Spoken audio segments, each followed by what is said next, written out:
ओम श्री गणेशाय नमः। शिव महापुराण रुद्र संहिता अध्याय 48। शिव पार्वती के विवाह का आरंभ। हिमालय के द्वारा शिव के गोत्र के विषय में प्रश्न होने पर नारद जी के द्वारा उत्तर हिमालय का कन्यादान करके शिव को दहेज देना तथा शिव का अभिषेक। श्री ब्रह्मा जी कहते हैं कि नारद इसी समय वहाँ गर्गाचार्य से प्रेरित होकर के मेना सहित हिमवान ने कन्यादान का कार्य आरंभ किया। उस समय वस्त्राभूषणों से विभूषित महाभागा मैना ने सोने का कलश लिए हाथ में खड़ी हुई थी। हिमवान के दाहिने भाग में बैठी। उसके बाद पुरोहित सहित हर्ष से भरे हुए शैलराज ने पाद्य आदि का वर द्वारा पूजन करके वस्त्र चंदन और आभूषणों द्वारा उनका वर्ण किया।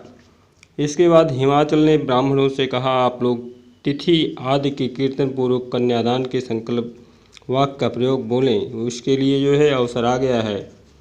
वह सब द्विज श्रेष्ठ काल के ज्ञाता थे तथास्तु कह करके वह सब बड़ी प्रसन्नता के साथ तिथि आदि का कीर्तन करने लगे।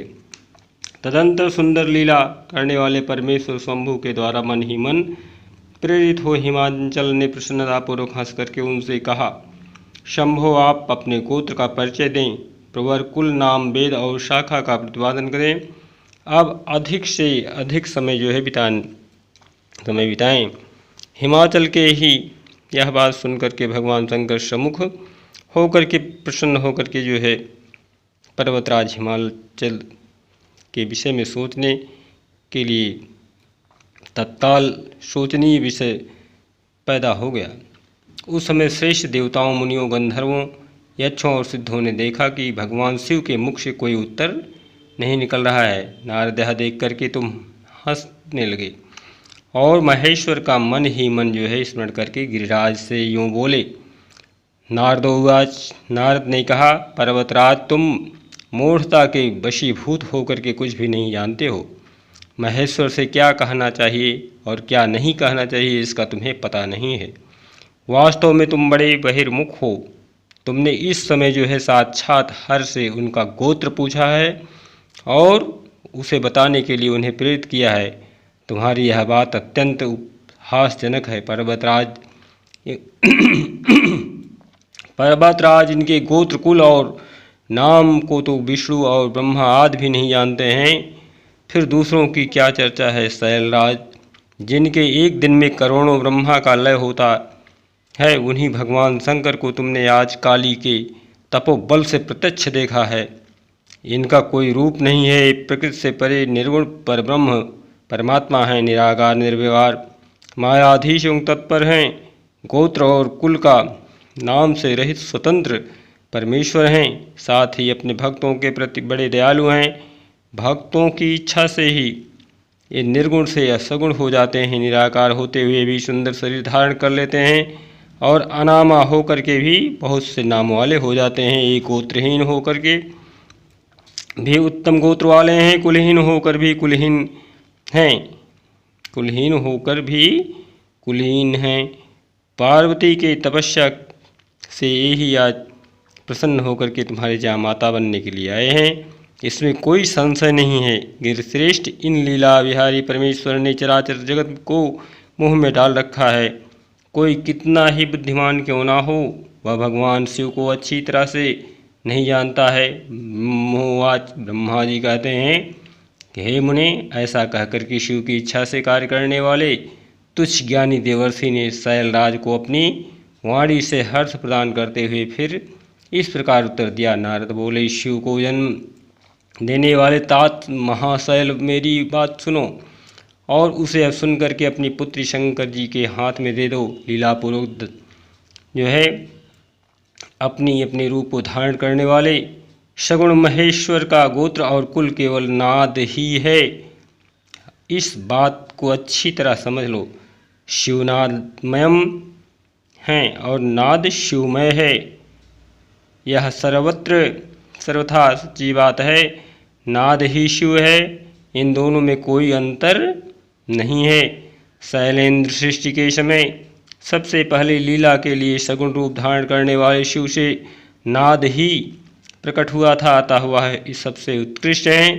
हिमालय इसीलिए मन ही मन सर्वेश्वर शंकर के द्वारा प्रेरित हो जानने पर जो है अभी बीड़ा बजाना आरंभ कर दिया था। ब्रह्मोवाच, ब्रह्मा जी कहते हैं, उन्हें तुम्हारी यह बात सुनकर गिरिराज हिमालय को संतोष प्राप्त हुआ और उनके मन का सारा विस्मय जाता रहा। तदंतर श्री विष्णु आदि देवता तथा मुनि सबके सब जो है विस्मय रहित हो नारद को साधुवाद कहने लगे। महेश्वर की गंभीरता जान करके सभी विद्वान आश्चर्यचकित हो पड़े। प्रसन्नता के साथ परस्पर बोले, अहो जानकी, अहो महादेव, आदिदेव महादेव, जिनकी आज्ञा से इस विशाल जगत का प्राकट्य हुआ है, वह प्रातपर आत्मबोध स्वरूप स्वतंत्र लीला करने वाले तथा उत्तम भाव से ही जानने योग्य हैं।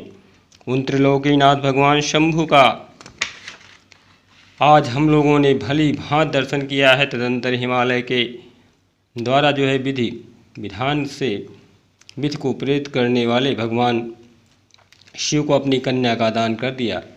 कन्यादान करते समय बोले, इमाम कन्या तुभ्यमहम ददाम परमेश्वरो भार्यार्थम वरे गृहीणीत स्वम प्रसीद सकलेश्वरः। परमेश्वर, मैं अपनी कन्या आपको देता हूँ, आप इसे अपनी पत्नी बनाने के लिए ग्रहण करें। सर्वेश्वर, इस कन्यादान से आप संतुष्ट हों। इस मंत्र का उच्चारण करते हुए हिमालय ने अपनी पुत्री त्रिलोकी जननी पार्वती को उन महान देवता रुद्र के हाथ में दे दिया। इस प्रकार शिवा का हाथ शिव के हाथ से रखकर बोले, शैलराज मन ही मन बड़े प्रसन्न हुए। उस समय वह अपने मनोरथ के महासागर को पार कर रहे थे। परमेश्वर महादेव जी ने प्रसन्न होकर के वेद मंत्र के उच्चारण पूर्वक गिरिजा के कर कमल को शीघ्र ही अपने हाथ में ले लिया। मुने लोकाचार्य के पालन की आवश्यकता को देखते हुए उन भगवान शंकर ने पृथ्वी का स्पर्श करके कोदातम इत्यादि रूप से इस काम संबंधी मंत्र का पाठ किया। उस समय वहाँ सब और महान आनंददायक महोत्सव होने लगा। पृथ्वी पर, अंतरिक्ष में तथा स्वर्ग में भी जय जयकार का शब्द गूंजने लगा। सब लोग अत्यंत ही प्रसन्न होकर के हर्ष में भर करके साधुवाद देने लगे और नमस्कार करने लगे। गंधर्व गणपूर्वक गाने लगे और अप्सराएं जो है नृत्य करने लगी। इस प्रकार से जो है उस समय महान उत्सव के साथ परम मंगल मनाया जाने लगा। मैं विष्णु इंद्र देवगण संपूर्ण मुनि हर्ष से प्रफुल्लित हो गए। इस प्रकार से जो है यथोचित सांगात प्रदान करते हुए तत्पश्चात उनके बंधुजनों ने भक्तिपूर्वक शिव का पूजन करके नाना प्रकार के विधान से भगवान शिव को उत्तम द्रव्य समर्पित किया। हिमालय ने दहेज में अनेक प्रकार के द्रव्य, रत्न पात्र, 1 लाख सुसज्जित गौएं, 1 लाख सजे सजाए घोड़े, करोड़ों हाथी और उतने ही सुवर्ण जटित रथ आदि वस्तुएं दी। इस प्रकार से परमात्मा शिव को विधिपूर्वक अपनी पुत्री का कल्याण मई पार्वती का दान करके हिमाचल कृतार्थ हो गए। इसके बाद जो है शैलराज ने यजुर्वेद की मध्यान्ह शाखा में वर्णित स्तोत्र के द्वारा उन दोनों हाथ जोड़ करके प्रसन्नतापूर्वक उत्तम वाणी में परमेश्वर शिव की स्तुति किया। तत्पश्चात वेदवेता हिमाचल के आज्ञा देने पर मुनियों ने बड़े उत्साह के साथ शिवा के सिर पर अभिषेक किया और महादेव जी का नाम लेकर के उस अभिषेक की विधि पूर्वक पालन किया और मुनि उस समय बड़ा ही आनंददायक महोत्सव हो गया। भगवान महादेव देवाधिदेव महादेव प्रसन्न हो गए। बोले हर हर महादेव, बोले शंकर शिव शंकर, माता पार्वती की जय।